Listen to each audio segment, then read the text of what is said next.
Purposely. Your life, God's purpose. Listen at purposely.com.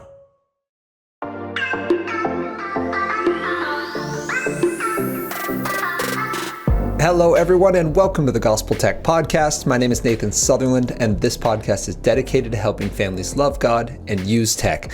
Today, we're talking about analog adventures, about having fun at the pace of real life. And this conversation is very near and dear to my heart because, well, I grew up a pretty avid gamer. And while I was given lots of opportunities to go outdoors and I did lots of outdoor things and I was engaged in lots of other activities, my heart was really nestled in deeply to my digital worlds.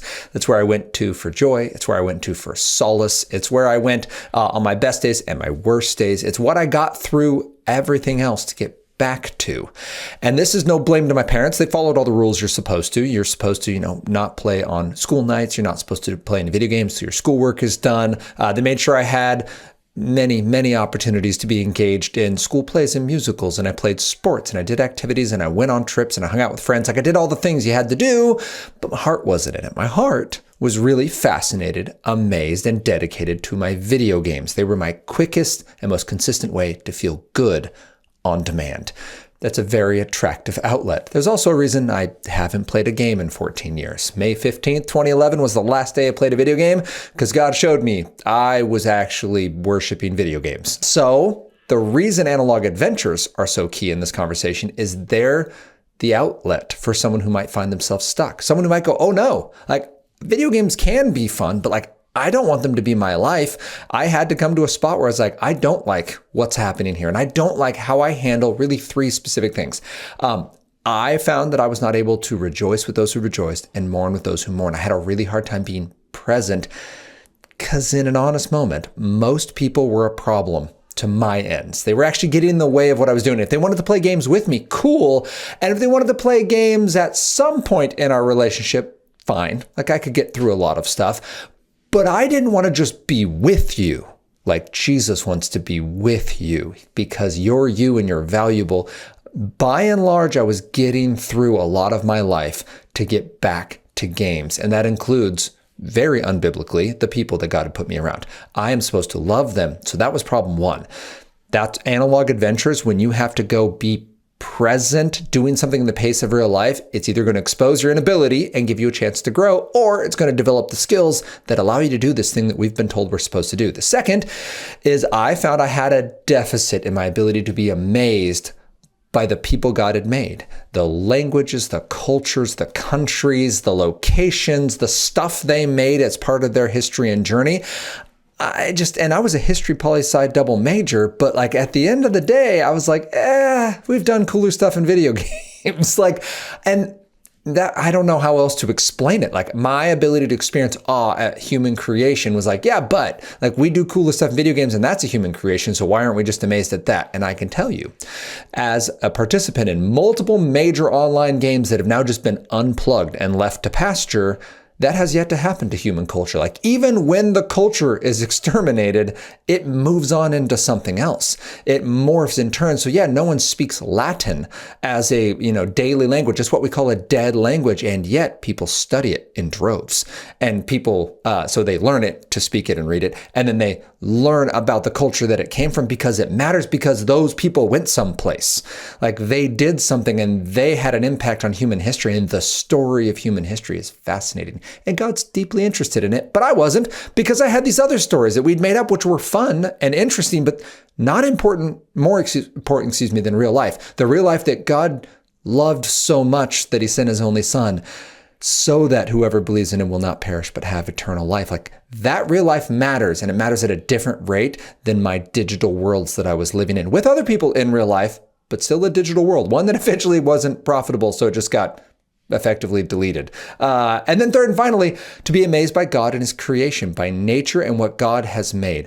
I've, again, found myself being in video games being but this is more exciting. There's no levels in real life. Them mountains don't have any dragons in them. Why would I want to go there?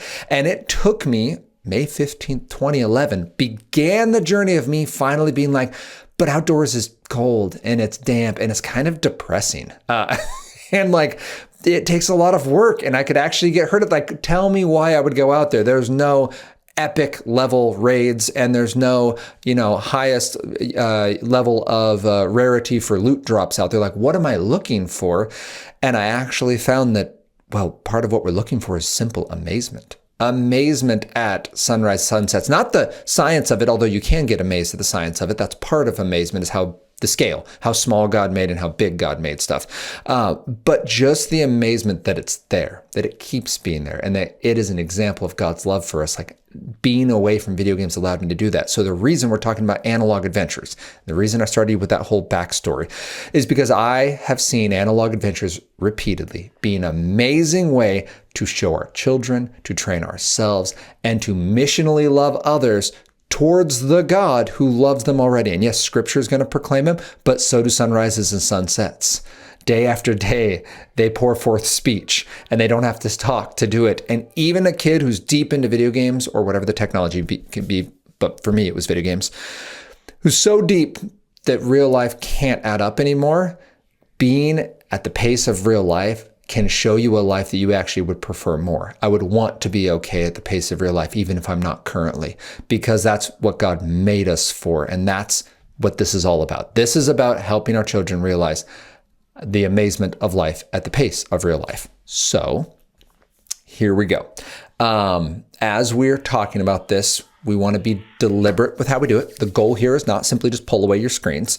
Analog adventures are about building the pace of real life and doing it together, and being kind of ingenuitive and being flexible with it, and really having the goal being on amazement and creativity and using all the gifts God's given you. So it might literally start with like 30 minutes a day.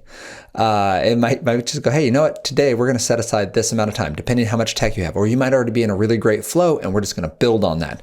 It's going to be 3 parts. So remember that this takes practice. It's going to take more than one crack at it. You're not just going to go, we're going on a 7-day backpacking camping trip in the mountains and we've never done anything outdoors. Like, don't probably do that. I've never done a 7-day backpacking trip in the hinterlands of here in the Northwest, because I just don't have the skill set. I don't have the experience, and I can't be sure I would come back. So instead, we do smaller activities. We'll talk a little bit about what this has looked like for our family, what it might look like for your family. But remember, it's going to take practice. You're going to do it more than once.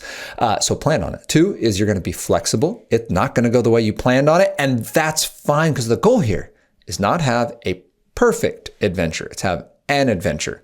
And sort of the idea is it's not going to be perfect. And 3rd and finally, find ways to say yes. There's going to be lots of saying no. Like, we're saying no to screens in order to have an analog adventure. And yet, find a way to say yes to whatever you can within those boundaries. There are certainly times your kids are going to ask for things that are either directly inappropriate, and you're like, no, or just unsafe, bad timing, or maybe something you're just not comfortable with, or you don't have the skill set. Like, my kids are like, can we go a week in the wilderness? I'd be like, no, because I don't even know how to do that.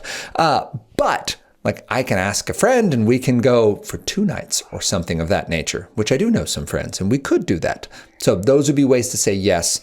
Here's what this looks like for us. How do we do this in our summertime? We pick specific times for our screen time. So for our family, our cadence just in an average day is going to be both where our screens are going to be. So yeah, we can watch a show at this time of day while we prep dinner, or actually during summer, we've been doing Amazon Prime just does replays of baseball games, and we don't track like daily scores. So watching yesterday's game is just the same as watching it live for us, except you can skip commercials. It's like, we've been doing that a couple days a week. We'll go and watch an hour of a baseball game between 2 teams that people find interesting.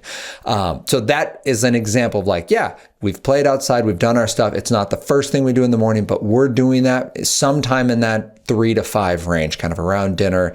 They sit outside, watch the TV. We have a random covered area at this place. We just moved this last year. And so like I say, sit outside and watch TV. That's the TV we have. It's outside. So they'll sit outside and watch that.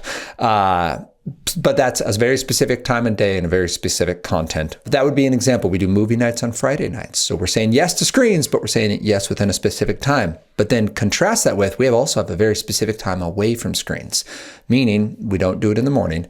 And we still like do a quiet time. This is Anna's edition. I would love to take credit for this, but I was actually shocked that this still works. We still do quiet time. You can do 15 minutes. You can do 30. We're beyond 30 for ours, but this is, you're not playing together. you're not doing anything electronic, and you're doing independent play. You can play Legos, you can play with your baseball cards, you can read a book, you can take a nap, you can play with stuffies, like you can do whatever it is you want to do, but you may not work or play together. Now, the one caveat, remember, be flexible.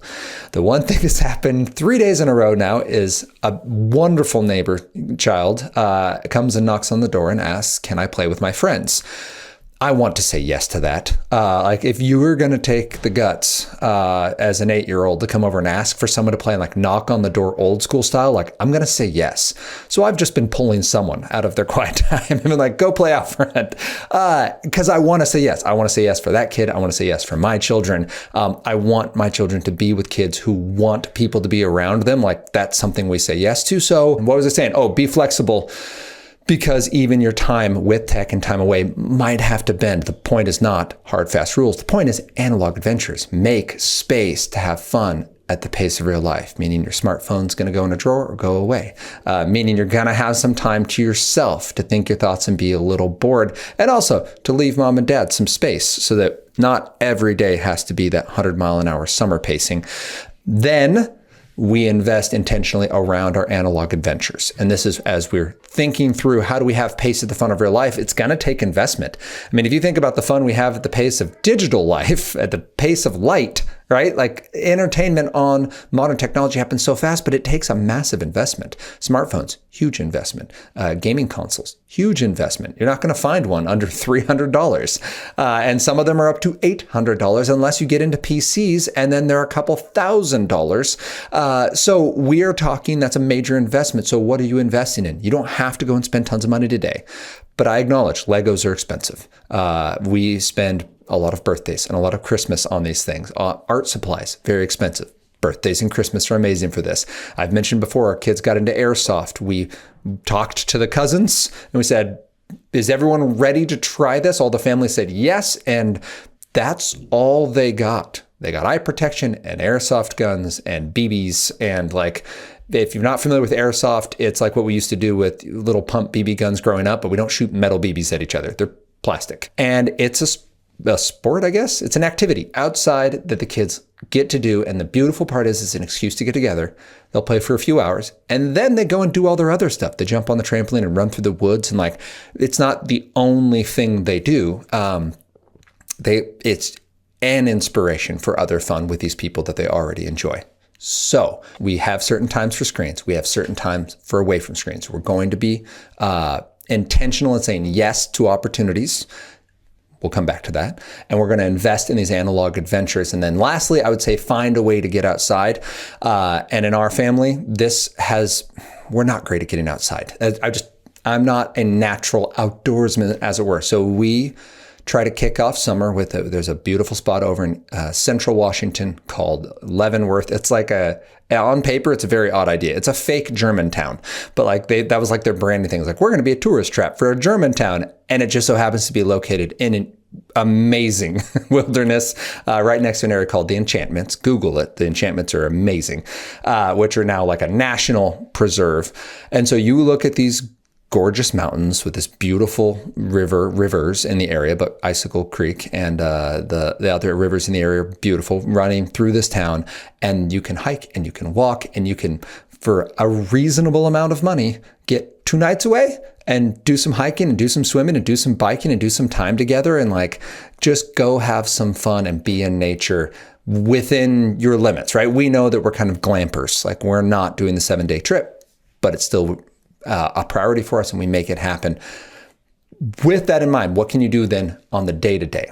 Remember those 3. First is it's going to take practice. You're going to do this more than once. Second, you're going to be flexible. It's never going to go the way you think it should. Third and finally, is you're going to find ways to say yes. So some examples recently I mentioned in the relational side, we had a young man come over to our house, knock on the door, and my friend's able to play. We're going to say yes to that, be flexible, and keep rolling with it. We still have expectations. We still talk. Our kids don't go in their house. He doesn't come in our house. Like we take a lot of like testing the waters in order to make that happen. I think it's a Northwest thing actually, but also let's say just in this last week, our kids did a library visit. So here in the Northwest, takes practice to go to the library because we have two different sets of libraries. You have your city libraries and you have your unincorporated libraries, your county libraries.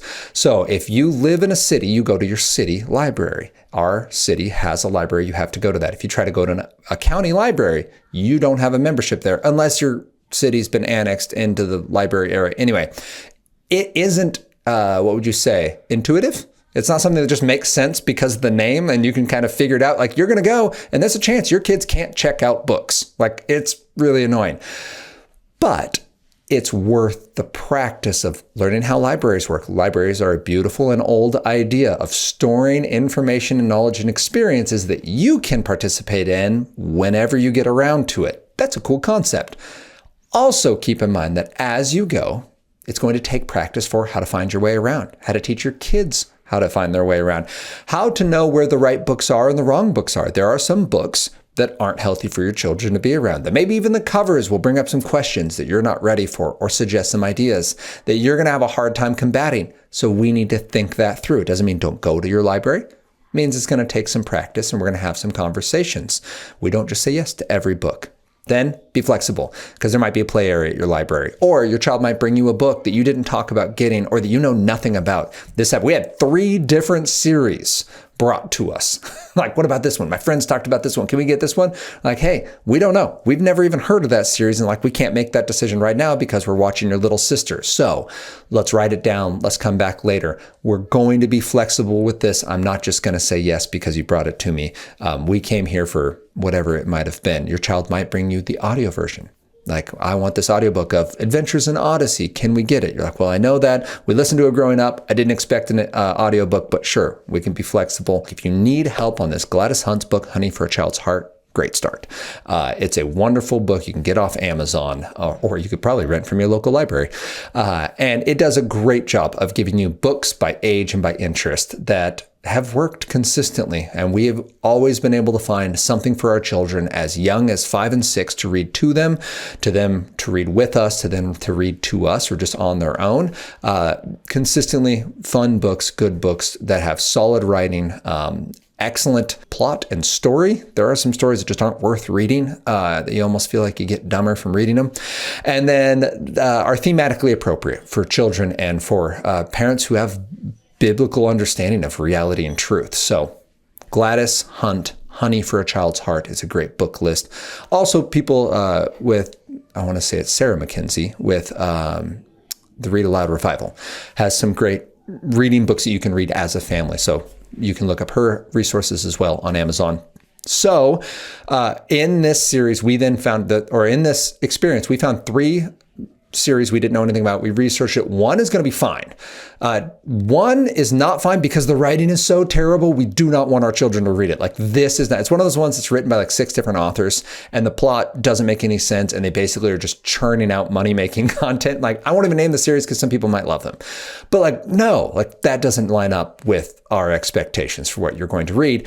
And then 3rd and finally, there was one that's like, just wrong. Like this, the darkness and thematic elements of this aren't just fun because it's an intense story. Like, there's something wrong with the plot of this story. It goes against what God tells us to set our minds on, and it has some darkness to it. So like, we're not going to read that. Now, we had to actually research it, which involves both Googling it and reading reviews, as well as cracking the book and flipping through it for ourselves and just being like, no, like, in this particular book, it's not just the presence of demons as characters, it's how they interact. And they're like a massive part of the story. We're like, no, I find that as a 8th grade language arts teacher, I find that's just lazy. Like, if you can't think of a better monster than a demon and you have to make them like active participants in it, like, you have another motive in this. Like, there's 1,000 different things you could do with that. Just call them evil elves, like anything else. But instead you chose demons, and not just that they're present, but they're an active role in the story and in the participation of the characters. Like, nope, like, we're going to move on. You did that on purpose, and I have no idea what else you decided to put into this book. So those are like some litmus tests I use as someone finding books for 8th graders a lot. I found that was kind of a pivot point, is if you're lazy enough to include lots of demons, we're going to move ourselves on. So that's an example of those three coming in to just something that we could do in a daily life. Like you can go to your library today, and that is an analog adventure because it doesn't come out and grab you. Is it possible your kid's going to come back with a book that's thematically the opposite of what you expect? Yes, it's possible. You can have that conversation. That's actually really important because those themes are out there, those lessons are out there, whether or not your child found the book. So we're talking to our children about God making their body and their body being good and how it's unloving for us to show our body to anyone other than someone we're committed to in marriage, or your parents if you're unhealthy, and a doctor your parents take you to. Like, we have to talk to them about that. Your body's good. And there's inappropriate ways to handle our bodies, ways that don't glorify God and don't respect others. There's content about their identity and who God has made them to be. It's going to come out in some books in the library, and we want to make sure we've had those conversations. All right. So have a friend over would be the second example of something we can do to have an analog adventure today. Yes, I mentioned neighbor kid who volunteers himself, but like going to someone and asking, can you send your children over and we can play? This is stressful because they're other people's kids. Like, think of these three. Their family probably has different rules. We're not 100% sure how to build trust. It's going to happen through repetition, but like that can be tricky.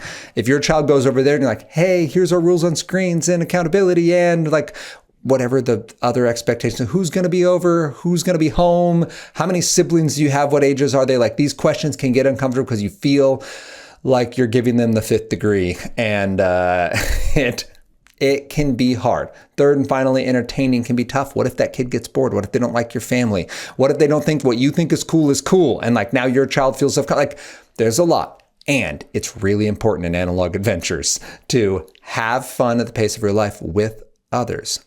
We have seen this, and I can tell you on the other side, moving to a new neighborhood, meeting some new people. Yes, like this young man who keeps coming over, but also some kids that go to school with our kids and we did multiple like drop off play in the front yard and then drop off. So we're dropping them off and picking them up, but they are bikeably close.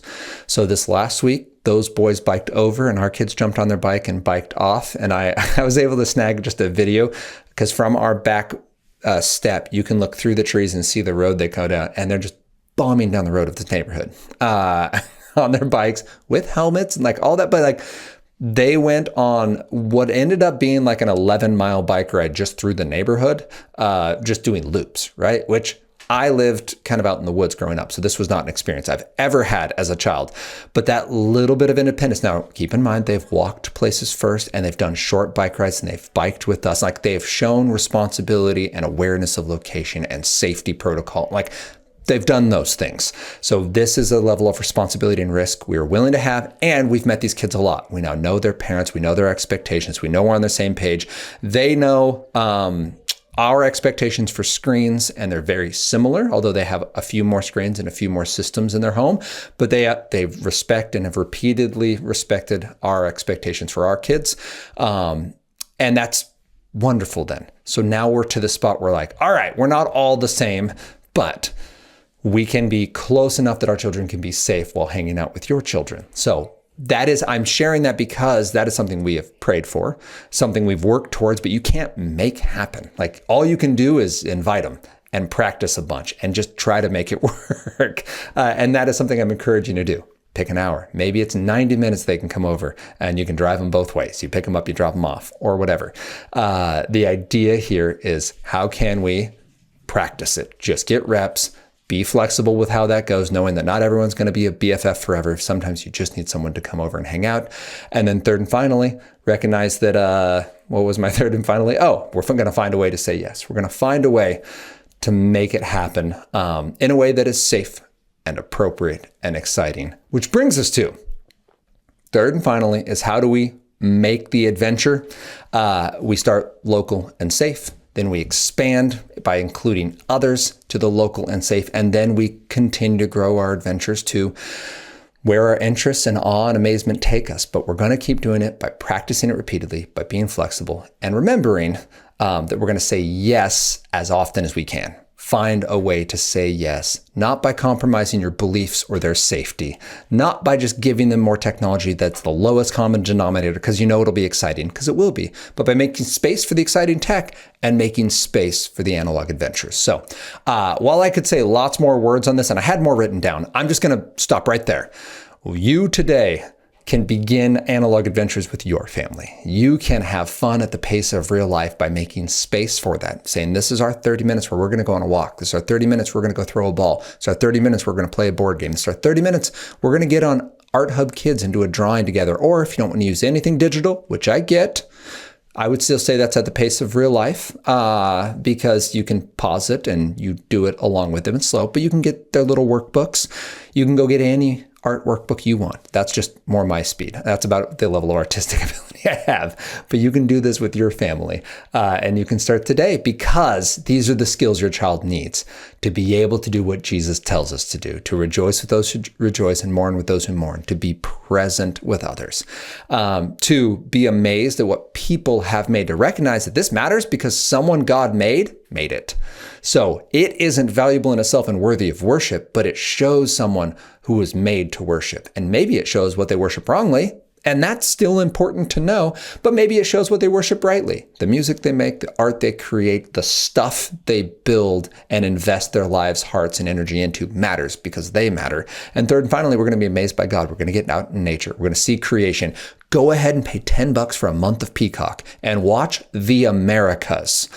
They do an amazing job of recording what God is doing in nature. Like, it happens whether or not the cameramen and women are there, but it's pretty incredible. From the flamingo dances to the crazy spectacle bears to hummingbirds with like wild little tail feathers. Like, it's super cool. And it is digital.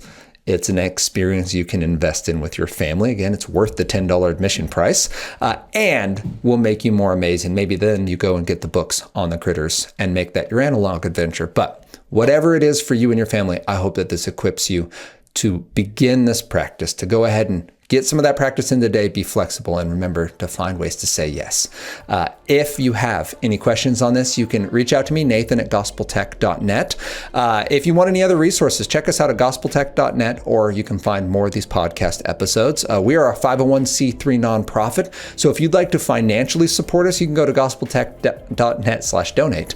And that is a major way of how we make this ministry work and how we can support more churches and individuals around the country and the world. And then join us next week as we continue this conversation of how we can love God and use tech.